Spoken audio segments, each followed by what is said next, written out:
everyone, I'm Hugo. And I am Jake, and he's Kirk! And this is the Bible Reloaded, and today we're looking at yet another movie. Happy December, by the way. Today we're looking at a Christmas movie that I've been waiting to do for over a year. We're going to be doing Christmas stuff all month, sort of, like some of it. I don't know. We're going to try to do Christmas stuff. It's going to be fun, because we're very festive. This is my favorite holiday. It's actually my favorite holiday, too. And you know who else? This is their favorite holiday? Kirk Cameron. Kirk Cameron, definitely. And don't get me wrong, like, this movie that we're about to review, he gives a good case for Christmas in the first 46 seconds. If you don't remember, you might remember this from last year because there was a bit of a controversy. What happened was Kirk Cameron released this shitty movie. It went into theaters, it was getting bad reviews on Rotten Tomatoes, so he went onto his Facebook page and he asked all of his personal fans, hey, please go and rate the movie. This pissed off some people because they saw it as vote rigging. So of course there was some anti-vote rigging, let's say, and the scores fluctuated. But in case anyone wondered how that turned out, Kirk Cameron's movie Saving Christmas now sits at a wonderful 0% on the critic rating and 31% audience score. For reference, the Garbage Pail Kids movie has the same exact average review on the tomato meter and is only 3% less liked as far as the audience score is concerned. Personally, I'd rather watch Garbage Pail Kids 3 times before I'd watch this one more time, but that's just me. Maybe I'm a fan of Garbage Pail Kids. Maybe I like animatronic children who fart on each other. I don't know. Better than this movie. So anyway, I have a lot to say about it, I'm sure Jake does too, so without further ado, let's go ahead and get in the holiday spirit with Kirk Cameron and Saving Christmas. And before the movie starts, it's produced by Liberty University, which is the least shocking revelation I've had about this film. It opens up with Kirk Cameron just kind of talking into the camera. He's sitting on a nice chair. He's got a very Christmassy thing going on. Looks awesome. Again, I love Christmas. All of the things he's got in that room, I'm digging it. I'm all about it. He makes his case initially about all the stuff he loves about Christmas, and I agreed with him. I agreed with Kirk Cameron on like 7 or 8 different things that he listed about like hot cocoa and just like the general feeling around it. Love it, love it. And then he ruined it. He had like 60 seconds of positivity and he ruined it. I like when Kirk Cameron sits and talks to me fireside. It's kind of like having an old, disheveled former child star uncle. Like, he probably smells a little bit like too much eggnog, but you kind of forgive him because you're like, oh, he was in growing pains. It's all right. He knows Alan Thicke personally. He does have that sexy beard scruff going on, though. I know. I mean, I'm not saying I'm not tapping Kirk Cameron's ass, but I'm not tapping Kirk Cameron's ass. As long as he closes his mouth, I'll turn him around. He goes on to say that, have you ever noticed that some people don't want us to celebrate Christmas? And at this point I thought, here we go. This is going to be the War on Christmas movie. This is going to be, fuck you atheists for not wanting us to celebrate Christmas in our own way, blah, blah, blah, blah, blah. Yeah, I thought it was that too, and I was initially like, hey, I fucking love Christmas. Suck a dick, Kirk. Briefly, this is probably all we're going to talk about as far as the War on Christmas, because shockingly, that's not what this movie is about. But I would say, when you're talking about atheists, and Christmas, usually the only thing that we have an issue with is when it's a publicly funded thing bringing religion into it. Other than that, I don't care. Even if it's a public space and you're singing religious songs with a choir or something, I don't really care. I understand that's how you're celebrating, as long as I didn't pay for it. But then he goes on to say that there's another group, an in-group of Christians who say that nothing about Christmas is Jesus-y anymore and that we should stop doing it. This is an issue that I wasn't even aware of. I didn't know there was an infight. I didn't, which is so interesting to me, and that's why I like this movie, because it gives me an insight into this weird inter-Christian conflict that apparently has been brewing just for decades that was under the radar for me, even when I was a Christian, so that's amazing. It's like that movie where there's vampires and werewolves and Kate Beckinsale's a part of it, and there's 5 of them. You know the ones. So his lead-in to the whole, let's talk about Christmas and blah, blah, blah, is he has this short monologue about how stories work. And as kids, we were told stories. And every time we heard a story, wanted people to repeat it. And kind of like when you watch your favorite movie when you're a kid and you only watch like one movie over and over. For me, it was the animated Transformers. Yeah, it was awesome. Okay, it was great. Optimus Prime died. But instead we're talking about Santa Claus, I guess. And he basically says, but what if there's details about the story that would like scare kids or something? Sometimes we take stuff off of the story and make it more pretty much palatable. And then He's just talking about how we change stories over time and they evolve. They become easier to digest and more fluid. And it's like, Kirk, how are you not understanding this is the exact same thing that happened with your religion in general and not just Christmas? Like, he's so close to a moment of lucidity and objectivity about his entire belief system, and then he forgets immediately what he was talking about. So the movie, I'll call it the movie's plot, begins, because this movie isn't a plot. Kirk Cameron had an idea, and that idea was, I want to preach to people for about half an hour or 40 minutes, but you can't do that and have people watch it, so let's pretend it's a movie with a plot, and we'll string my speeches together with it, and then I'll just talk to people for about an hour. The thing about that is, though, if you want to just talk to people and exposit the whole time, you could have a YouTube channel. That's why I don't make movies. Not talented enough, not something I want to do. That's why I'm talking to you. But I also don't put trailers out that make it look like you're about to see a movie and then make you listen to an ex-child star bitch about other Christians for an hour. I don't know. But anyway, at this Christmas party, it's his sister's Christmas party, and it happens to be his real-life sister. They have a conversation about their unemployed uncle, have a good laugh about that, because it's always funny to be in poverty, and then she mentions that her husband is not all about Christmas this year, and Kirk Cameron will not stand. I thought it was interesting that they didn't get the only worthwhile other Cameron, which would be Candace Cameron, who was of Full House fame. Oh, I'll take some other DJ Cameron. in this movie. I'll take DJ bitching at me about other Christians, not thinking trees are That's what I'm Jesus-y. saying. Instead, they got the weird-looking Cameron, the one that clearly was not of genetic superiority. It's like they all shared a womb. Kirk obviously won. Full House Cameron came in close second, and then the other one was just left to die in the streets, but they took it in because they felt poorly about it. Kind of like the big guy from Goonies. And this is the point in the movie where they're about to give you the Phantom camera. If you don't know what a Phantom camera is, it's a high-speed camera pretty much, and it catches everything in very high definition in slow motion. The next 80% of this film will be in slow motion, which makes the 40-minute feature that we could have seen like on Lifetime for free turn into a 70-minute bullshit-a-thon from Kirk fucking Cameron's mouth. So Kirk Cameron does another voiceover about how we all write our own stories. Again, Kirk Cameron doesn't seem to know that movies, we can see what's going on, so he likes to describe everything that's happening in detail. We finally see his brother-in-law, whose name is Christian, because that's how this is gonna work. He'll start each segment of his rebuttal because what's going to happen is Christian, the character, is going to be like, blank isn't Christmas, it's not in the Bible, and then Kirk Cameron will go, oh yes it is, and then he will rebut. And then every time he goes, hear me Christian, or some shit like that, or now Christian. It's clearly a message to every Christian, not the Christian in the vehicle. And it's just like, that's such a corny tool, man. Like, we didn't have to do that. We could have just not said it, and you could have implied it. It's fine. So Christian's sitting there in the midst of the party, and everything goes slow motion, like we said. And he just starts looking at everything, and it's slow motion, and there's dramatic music. Basically, he's a Christmas nihilist. He thinks that everything's bullshit and vapid, and he thinks it has nothing to do with Jesus, so it's not worth doing. He's one of those Christians that thinks if anything has nothing to do with Jesus, it's not worthwhile. The kind of person who thinks Saved by the Bell is too edgy for your kids. So this coworker ends up coming up to Christian in the midst of his existential crisis about these children having fun. And he has the best part of this movie. We're only like 10 minutes into the movie, by the way, but he has the best part. He tells him that Crazy Shirt Fridays at work have been canceled, and he makes a whole big deal about it. Clearly this movie should have been about him. I would have seen the tale of Crazy Shirt Fridays and how this dude gets it back. I hope he gets it back, because he says he has crazy shirts he needs to wear. Where else is he going to wear these crazy shirts? Kirk Cameron comes off as a smug cunt in this movie. Kirk Cameron in this movie comes off to me as a person who thinks, I have all the answers. Now let me tender to you feeble-minded other Christians out there why you're doing Christmas wrong. And you know, sometimes I think we can probably come off as a little smug, but that's just because we're assholes. Kirk Cameron's supposed to be the better person here. Kirk, you were on television. I thought we had higher standards than this. So Christian goes out to his car to sulk about Christmas because he is morose. And Kirk Cameron feels he needs to go save the day, so he goes out to go and talk to Christian.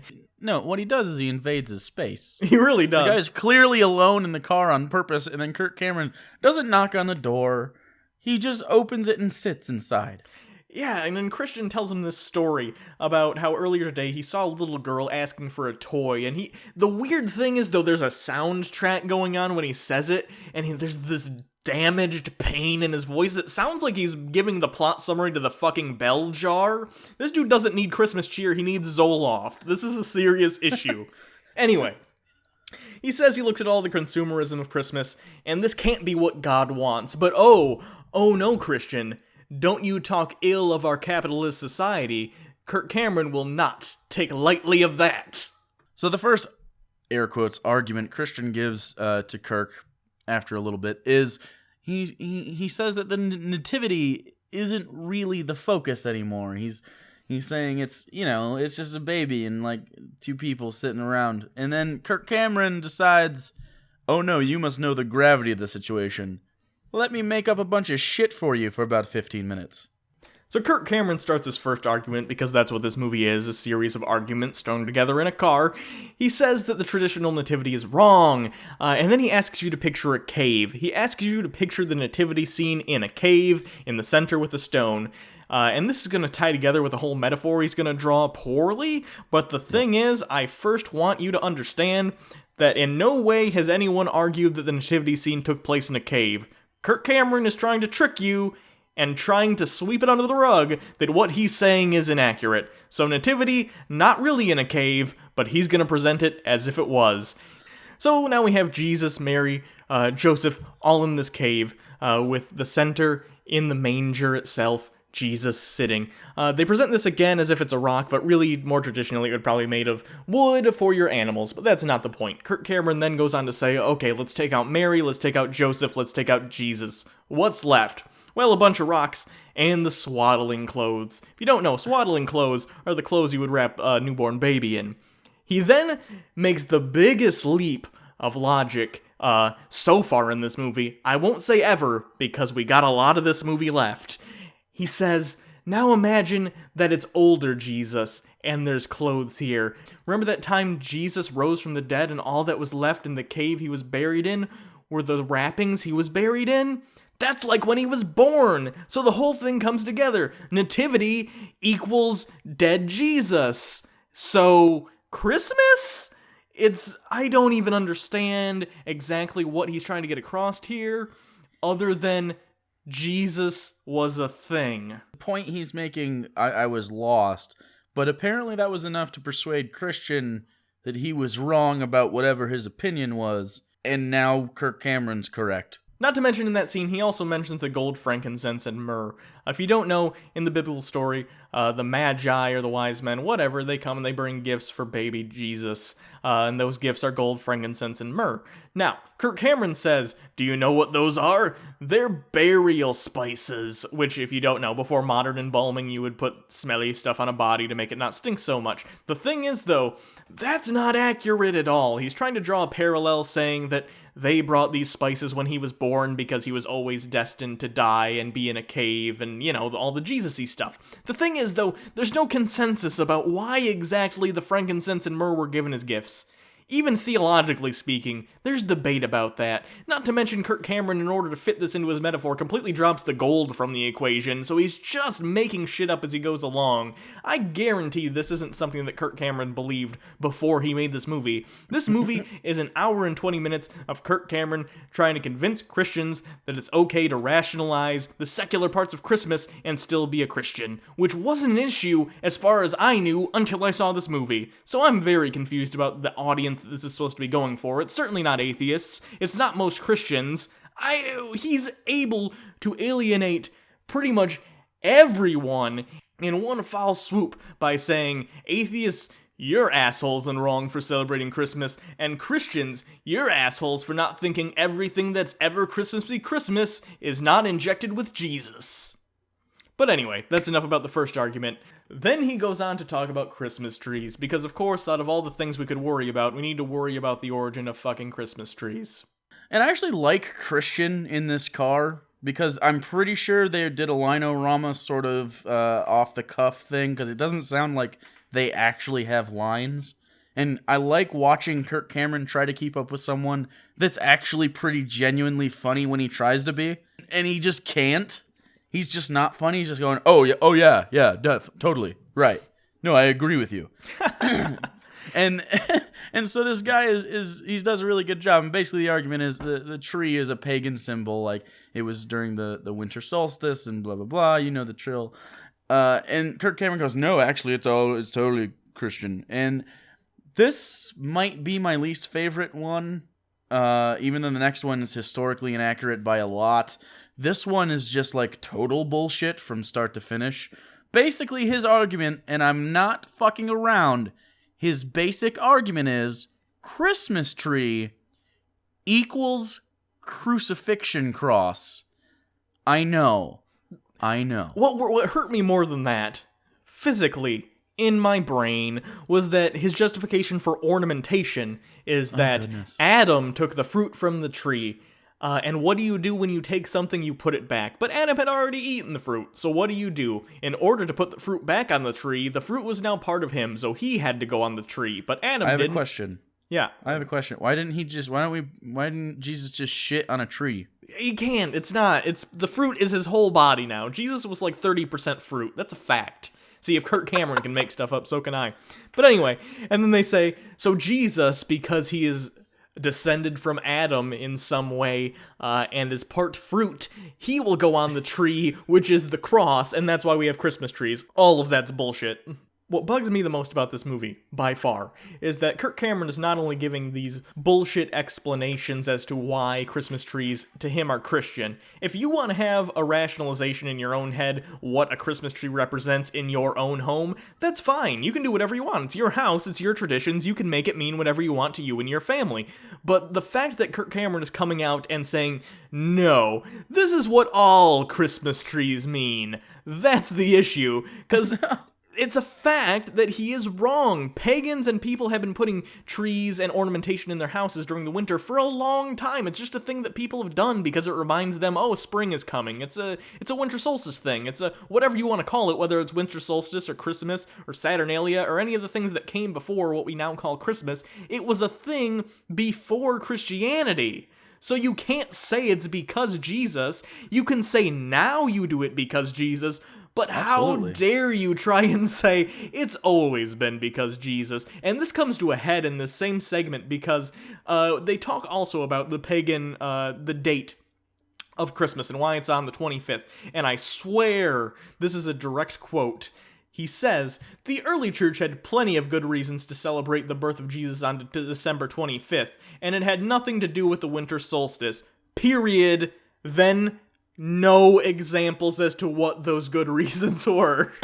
If you had good reasons, you would give them. Not only that, he then goes on to say, by the way, last I checked, it was God who made the winter solstice when he set the planets on their path around the sun in the smuggest tone I think anyone could irk from Kirk Cameron's beautiful lips. Not to mention, when you're trying to say that the tree is representative of the cross and vice versa, as if God planned to crucify Jesus because it's the opposite of Adam taking fruit from the tree.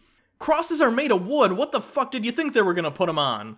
But it's also not a tree. I think that's very important to recognize that it is made of wood, but wood, a tree, it is not. My house, not a tree.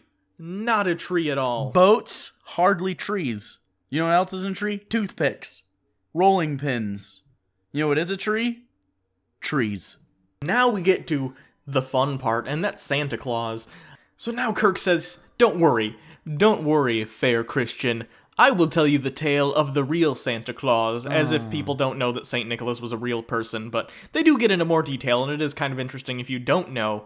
So Kirk tells about how the real St. Nicholas had a hand in cementing what's called the Nicene Doctrine, which is the doctrine which emphatically states that Jesus is the Son of God and his equal.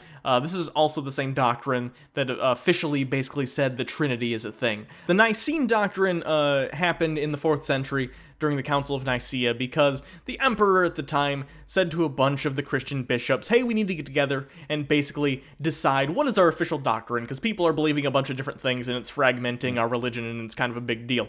And according to Cameron, St. Nicholas was at this council. I would like to point out at this time that the earliest records of who was at this event did not list St. Nicholas as one of these people, so he probably wasn't actually there. But Cameron goes on to say that there was a guy at the time named Arius, and Arius was spreading the opposite of the idea that Nicholas was a proponent of. Arius was saying that Jesus was the Son of God, but he wasn't on the same level of divinity of God. St. Nicholas, though, no, he ain't having none of that, so he punched Arius in the face. Now, Kirk Cameron takes this story as if it is historical fact.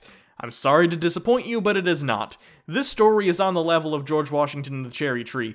For one thing, like I said, he probably wasn't even there, but even if St. Nicholas was at this council, it was for bishops of the church. Arius, not a bishop, wouldn't have been there. Just a story that came about later as a legend about a real person, because that happens and people like to make up stories. I also think it's very important to point out at this time that Saint Nick, it's not like a direct line into the Santa Claus we think about now. That story had 2,000 years to develop, like, a lot. So what happens is you get this guy and it turns into a big fish story. Probably kind of exactly the same thing that happened with Jesus, where he's just this guy and he gives gifts around the local village because he's a nice dude and he had some money, cool, whatever.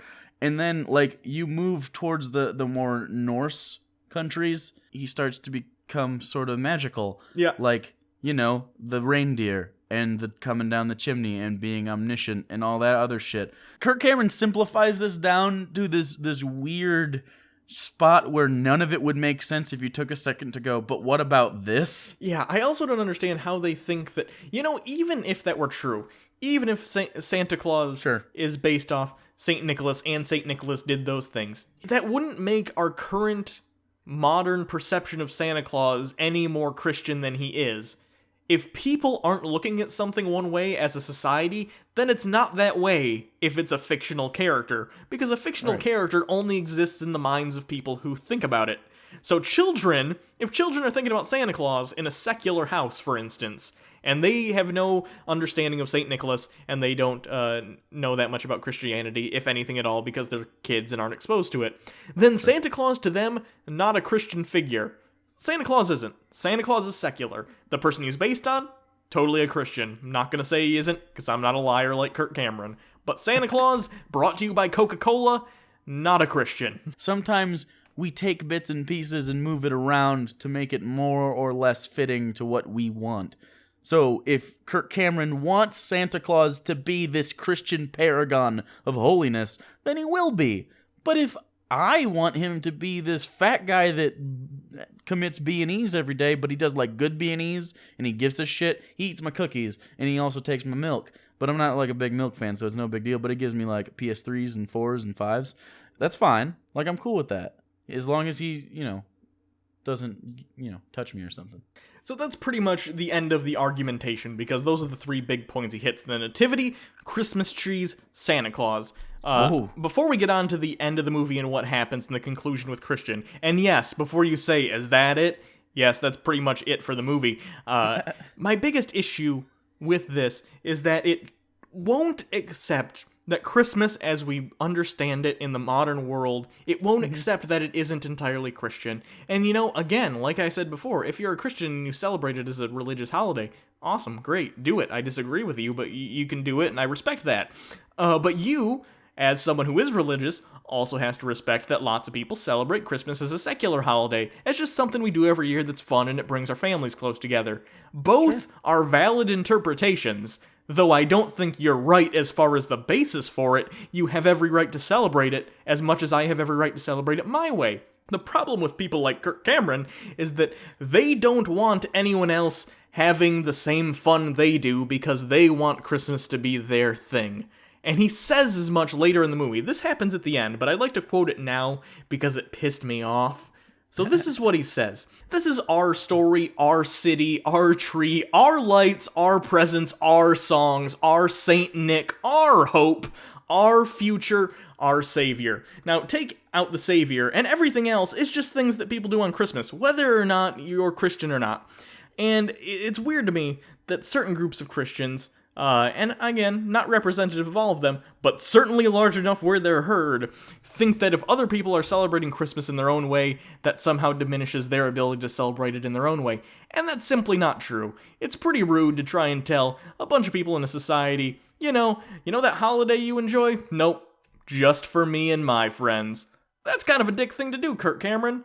As far as the These Are Our Songs things, if he wants Wham's Last Christmas, I'm totally fine with that. But don't you fucking touch Feliz Navidad, Kirk Cameron. Prospero año es felicidad. Da, da, da, da, da, da, da.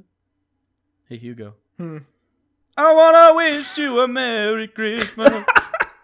Not to mention that Christians have had a pretty complicated history with Christmas. For instance, even though some of the population celebrated Christmas earlier than this, the Catholic Church in the 4th century, which was the Christian church then, there was no other option, really, then they decided to do Christmas in the 4th century.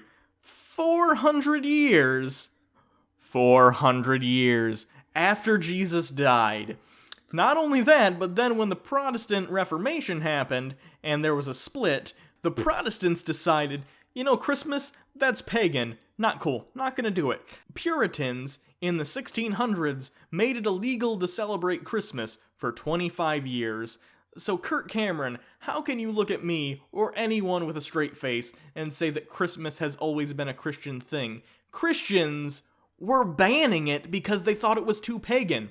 Again, you can say you celebrate it as a Christian holiday now, but how dare you lie to people and say that it has always been as such? Anyway, on to what's really important. Dancing montages. Not kidding, the last 15 minutes of this are a mostly slow motion. It's an American version of a Bollywood scene. It's super weird, and it doesn't make any sense. And then when the Christian runs in, basically, at the beginning of it, and he does this slow motion dive and face plants into someone's gift, and now that's broken, so he ruined Christmas. But the black preacher guy does this weird Holy Ghost hallelujah bullshit thing, and it was super uncomfortable. And then they get professional dancers, and then they all do their b-boy stance, and they get jiggy with it. I need you all to understand how long this sequence lasted. I'm playing it right now at high speed, the entire thing, because you need to realize how long this dance scene went on for. Like we said, the actual part where Kirk Cameron's making arguments for why Christmas trees are most deaf about Jesus, guys, for reals, it only lasted about 30 minutes, so he has to pad it out with these bullshit things, and it's disgusting. If I were a Christian who paid money to see this in a theater, I would demand my money back, and I would slap Kirk Cameron in the face, like St. Nicholas did. I don't really think that it would have been that bad had they met proper pacing and made this for TV, but he just really wanted a theatrical release, apparently. And I assume there's a minimum time limit requirement for something to be considered a theatrical release. Probably. He met that hard. They took the long way around. More content? No. They could have added another argument if he could have made up some bullshit for 15 more minutes. Instead, they extended it by 25 minutes in slow motion, very slowly, with poor shots. So then it just ends with them at a dinner table, and again, stretching for time, he just kind of talks about, stuffing and mashed potatoes. Isn't it so awesome? Again, no content whatsoever. He's just trying to stretch for time. But then he ends on the worst note ever. And again, if I were a Christian, I would be the most offended. He says, verbatim, "Remember, this holiday marks God taking material form, so it makes sense to celebrate with material things." He's literally saying that one of the least materialistic characters in all of religion, a person who explicitly said that possessions are bad and you should give everything you have to the poor, and that it's easier for a camel to go through the eye of a needle than for a rich man to get into heaven. Kirk Cameron is saying, fuck what that hippie said, you should buy your kids tons of iPads. It's like Walmart did a survey and found out that Christians aren't buying enough shit on Christmas, so they called Kirk Cameron on the phone and said, can you make a bullshit movie to convince them that even though Jesus was super poor and really didn't like expensive things, can you convince them that it's a Jesus-y thing to buy a bunch of random shit your nieces and nephews don't actually need? And Kirk Cameron He did that, in cartoons when there's like that cha-ching thing and there are money in their eyes? That didn't happen because he's a real person and that would kill you. But he was still real on board with that nonsense. Then the last 10 minutes are bloopers because, again, they needed to pad this. So at least I didn't watch them. I watched a little bit, but I skipped around. They were stupid. They weren't even funny. I don't have a whole lot to say more about this movie. It was bad. It was really bad. I would say because it's only like an hour and 10 minutes and you can skip through the dance scene and a lot of the bullshit, it's worth watching because honestly, it's confounding how someone like Kirk Cameron could make this movie and write down these arguments and not see how bullshit it is, because in his head, he must have known he was making it up as he went along. Like, these arguments are such a stretch. The idea that, Christmas trees, because Adam took an apple off the tree, Jesus is the apple, put it back on the cross, which is a tree, Christmas tree. That's literally the argument he made. There's no way someone thought that through. You made that shit up. It sounds like Adam West Batman solving a crime. It does. It really does. So, really, it's bullshit, and all I have to say about it is that I watched this with my girlfriend. She didn't know who Kirk Cameron was. At the end of this movie, she looked to me and said, verbatim, do you know what this guy needs? AIDS. So that's this movie, everyone. I really hope you enjoyed this, because I did not. No, it was bad, and I thought this was going to be like a Christmas present to you guys. Instead, it was an anti-Christmas present to myself. So like a Hanukkah present, so it's like socks from your Aunt Beatrice, but you gotta be like, thanks, Aunt Beatrice, and you gotta like hug her and smell her weird old lady perfume. Or like a Kwanzaa gift that you don't get, because no one celebrates Kwanzaa. I need a couple fun facts here. Number one, fun fact, that old lady smell, that old lady perfume, it's called Shalimar. I guarantee 85% of the people that are thinking about that awful smell, it is called Shalimar. I know, it's awful. Number two, I'm actually, my household is celebrating, celebrating. We're doing Hanukkah this year because we want to try it out. Oh, you told me that because you're a bunch of progressive pieces of shit that think you're clever. No, there are children that live here, and we're gonna do a thing where we give them a different look each year. And also, I've never done it because I think it'd be cool. Saying that children live in your house without further specification makes it sound like you like took them from a Walmart 5 years ago and they think you're their real dad. Yeah, that's pretty much what happened. Except it was a Winco. So thanks, everyone. Go ahead and tell us what movies you want us to do in the comments. If you have anything holiday-related you want us to do this month, now is the time to recommend it. If you have any like Christian kid shows that did a Christmas episode, maybe a VeggieTales, they did some Christmas episodes. If you have one of those you want us to do, we haven't done a VeggieTales yet. You can always check us out on Twitter at Bible Reloaded. You can follow Hugo at Hugo Reloaded. You can always subscribe. You can always donate to our Patreon campaign. Our once-a-month patron-only hangout is coming soon, and that'll be on Saturday the 4th at 6 Eastern time, so make sure if you're a patron, you can come out, hang out with us on there, talk to us, ask us questions, listen to us, read a comic book, a Christian one that's particularly bad, and, it's just a good time. We've done a couple of them now, and it's a lot of fun. We like talking to you guys. So, thanks everyone for joining us. God damn it, Kirk Cameron. It's not like you were ever super talented. You were just on a sitcom in the 90s with Alan Thicke. Enough said. But you didn't have to become this. At least DJ Tanner's gonna be in the new Full House that's coming out, and that's bad enough. So I don't know. I guess that's it. I'm real morose now. I'm gonna go read The Bell Jar and just cry. No one knows that reference. The Bell Jar? People know what I'm talking about. More people know like The Book Thief or The Giver or Tuesdays with Morrie. I think other sad books. I think The Bell Jar is more influential than those, but not Tuesdays with Morrie. Mitch Albom is a gem. Mitch Albom also wrote The 5 People You Meet in Heaven. So yes, he did. He also wrote sports columns for the Detroit Free Press. Oh, weird. I think. What an eclectic guy. Good for you, Mitch Albom. Anyway, thanks everyone. Until next time, I'm Hugo. And I'm Jake. And this has been The Kirkster Reloaded. Merry Christmas. But not Kwanzaa. I wanna wish you a Merry Christmas. I wanna wish you a Merry Christmas. And that's how we got our copyright strike. Merry Christmas from the bottom of my heart.